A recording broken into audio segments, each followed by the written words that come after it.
Fala, povo lindo e abençoado! Estamos de volta com mais um Polêmicas da Bíblia.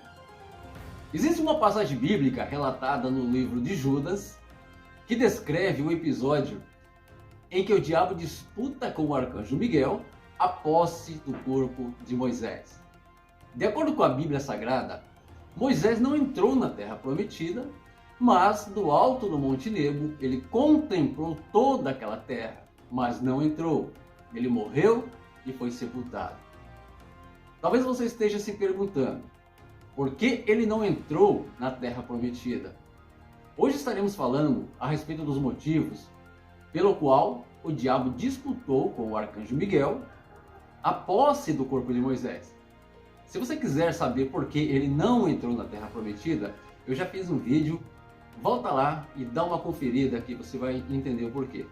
Mas afinal de contas, por que o diabo disputou com o arcanjo Miguel a posse do corpo de Moisés? O que o livro de Judas quer nos ensinar com esse episódio? Por acaso, algum outro livro do Velho Testamento fala a respeito dessa disputa? Quer saber a resposta para essas perguntas? Então fique conosco até o final, porque o Polêmicas da Bíblia está começando agora.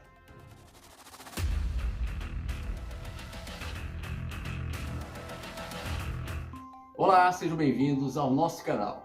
Eu sou o pastor Adilson e o meu compromisso é com a verdade. Antes de entrarmos na mensagem, eu quero te convidar a deixar o seu like e a se inscrever no nosso canal. O YouTube leva em consideração o número de curtidas e comentários para recomendar os vídeos.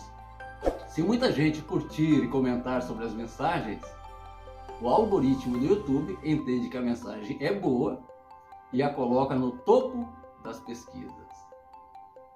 Acompanhe comigo o que diz o texto em Judas capítulo 1, versículo 9.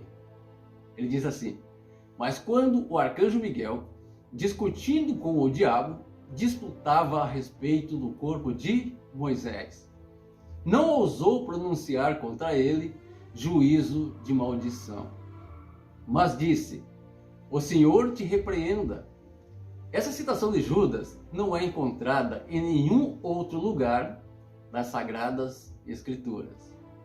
Mas existe um texto em Daniel, capítulo 10, versículo 13, que diz que um demônio chamado Príncipe da Pérsia resistiu a Daniel. Então o arcanjo Miguel veio ao seu encontro e travou uma batalha em seu favor.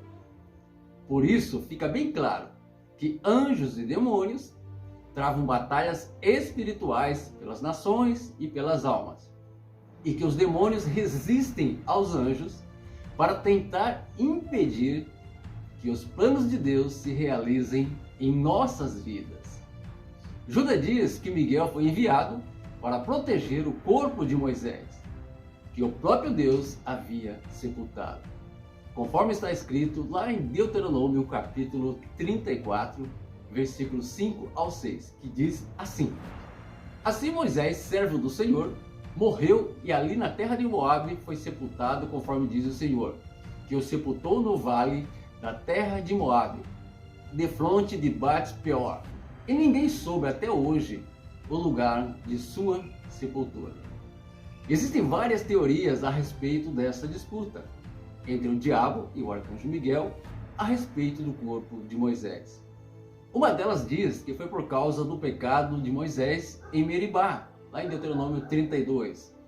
Outros dizem que foi por causa do assassinato de um egípcio, que está lá em Êxodo capítulo 2. Outros dizem que Judas se refere a uma passagem em Zacarias, capítulo 3, versículo 1 ao 2, que diz: ele mostrou o sumo sacerdote Josué, que estava diante do anjo do Senhor, e Satanás estava à sua direita para lhe opor. Mas o anjo do Senhor disse: que o Senhor te repreenda, Satanás. A única semelhança entre essas passagens é a frase: que o Senhor te repreenda. Porém, o nome Miguel não é mencionado e nem mesmo faz alusão ao corpo de Moisés. Mas há quem diga que Judas se baseou em livros deuterocanônicos, também conhecidos como apócrifos, tais como o livro de Enoque. Outros se baseiam nos escritos de Orígenes, que era um estudioso cristão, que fala da assunção do corpo de Moisés. Se isso é verdade ou não, não sabemos, pois não encontramos isso em lugar nenhum, em nenhum texto sagrado. A outra hipótese é que o diabo queria o corpo de Moisés para instituir algum tipo de culto, induzindo o povo à idolatria, que era muito comum nessa época. Por que Miguel disputou o corpo de Moisés com o diabo? Primeiro, a primeira coisa a compreendermos nesse texto é o motivo de Judas estar escrevendo esses versos. Judas escreve condenando a falta de reverência dos falsos mestres e a qualquer autoridade levantada por Deus. Esses falsos mestres, além de causar confusão, eles chegavam até a negar o Senhor Jesus Cristo. Está lá em Judas capítulo 1, versículo 4. Dentro desse contexto, Judas escreveu vários exemplos de juízo de Deus, derramados sobre pessoas que agiam de forma semelhante. Ele usa o exemplo das pessoas que receberam punição no deserto, depois do êxodo, dos anjos que desagradaram a Deus e foram expulsos, e das cidades de Sodoma e Gomorra. O ponto em comum das más condutas dessas pessoas era não respeitar as autoridades instituídas por Deus. Dentro desse contexto, Judas usa exemplos de um arcanjo, o Miguel, que disputou o corpo de Moisés com o diabo, porém que não ousou acusar de forma difamatória o diabo, embora ele merecesse. Antes o entregou nas mãos do grande juiz que era Deus, o Senhor Todo-Poderoso. Portanto, o foco principal de Judas aqui era exemplificar que aqueles falsos mestres agiam muito mal fazendo o que eles faziam. Portanto, Judas, quando fala dessa disputa, ele não foca no porquê dessa batalha, mas ele foca em como o arcanjo Miguel se dirigiu a Satanás. Com isso, ele nos ensina uma importante lição de como os cristãos devem enfrentar Satanás e seus demônios. Observe que o arcanjo Miguel disse que o Senhor te repreenda, Satanás. Portanto, não é na nossa força, pois as batalhas acontecem entre seres espirituais.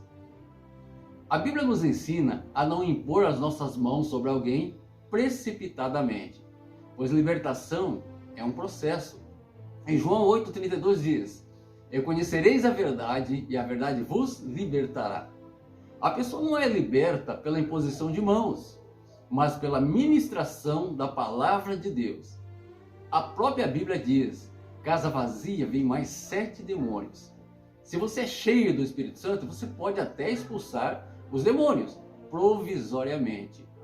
Mas se não houver um discipulado que fala em arrependimento e conversão, quando os demônios voltarem, a situação da pessoa fica pior. Amém? E nós vamos ficando por aqui, agradecendo a sua participação. Que Deus abençoe grandemente a sua vida e a sua família. E até a próxima, se Deus quiser. Tchau, tchau.